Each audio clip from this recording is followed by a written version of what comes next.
My name is Marshall Nelson, Gulf County Emergency Management Director. Are you? I didn't bring any. I just grabbed a big helmet.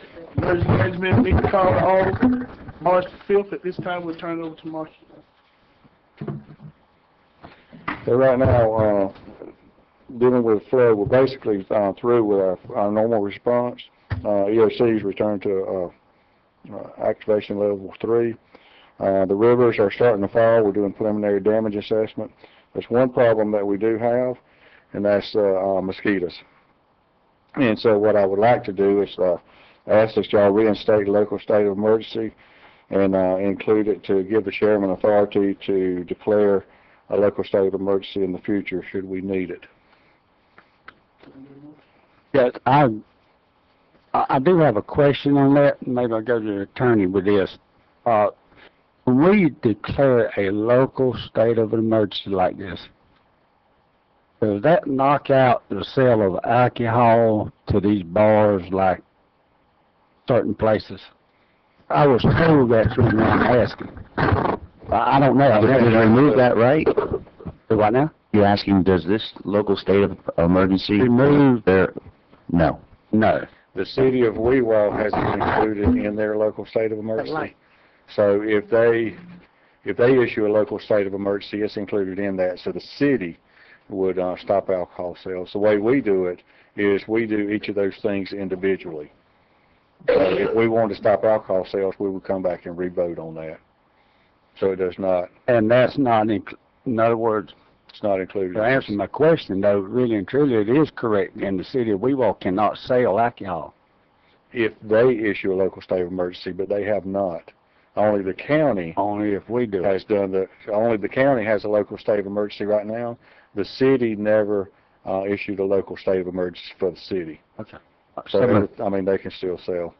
And also, if y'all have time, with the mosquito issue, what we've done is Mark and his group's gone up and taken some video, and this doesn't really do it justice, but you can kind of see what we're dealing with out there and why we have a health concern fixing to just explode throughout the county.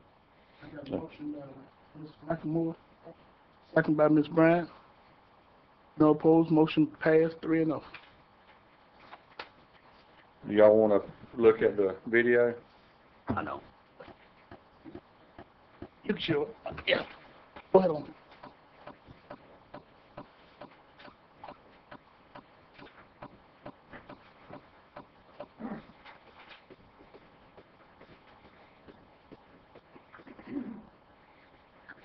And Mark, you can kind of explain what's going on.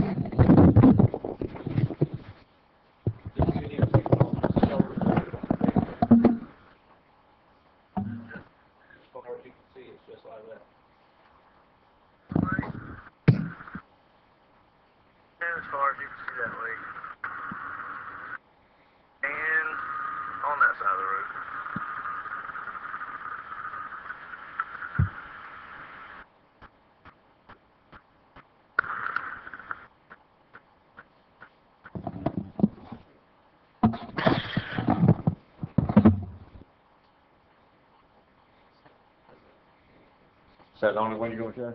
Yeah. Okay. Yeah, the other one that he was showing me yesterday is he was driving along the edge of the road, and you could just see thousands of mosquitoes coming up that's already hatched out.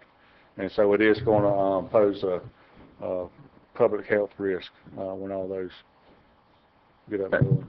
I do want to comment on this issue because we had this almost the same issue last year. Mm-hmm. You know, I think this is going to be a lot worse because we really didn't have the high water last year that we've had the river this year. But I want to comment on this because Mark put this under his wing last year, and he did a super job in protecting the people as much as possible. And I know he'll do it this year. So we just need to get him behind him.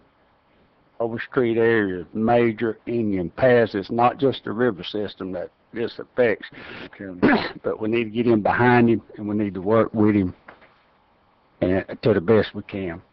He does an excellent job with this program.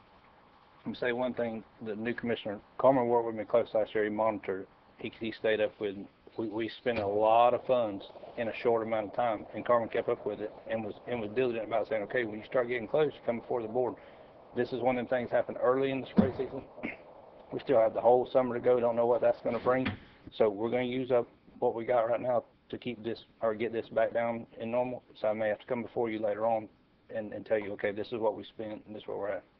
But he'll have every dollar marked. He can tell you where it went. He can tell you how much spray he put out, how many man hours, the whole 9 yards. He'll have it laid out there for you. One thing I would ask Mark and Marshall is stay in contact with the state of Florida, on this spraying. They actually sent some additional help last year down here to help out with the spraying and all, and stay on top of that for us to try to minimize, the least expense as we can, on your budget. You have a budget, you have so many dollars in it, and that's it.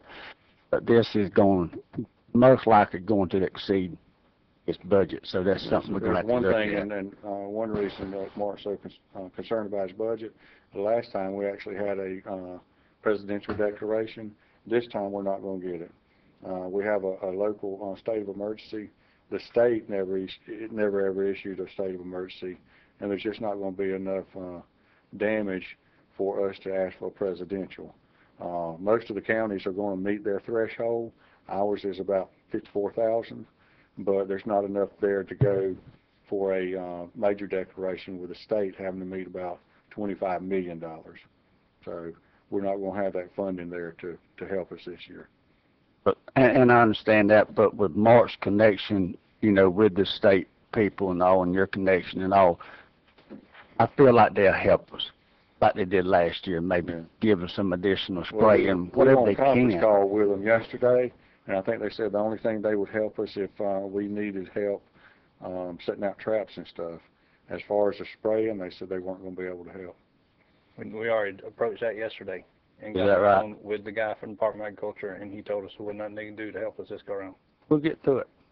Get through it. Thank you. I have my motion. Got a motion to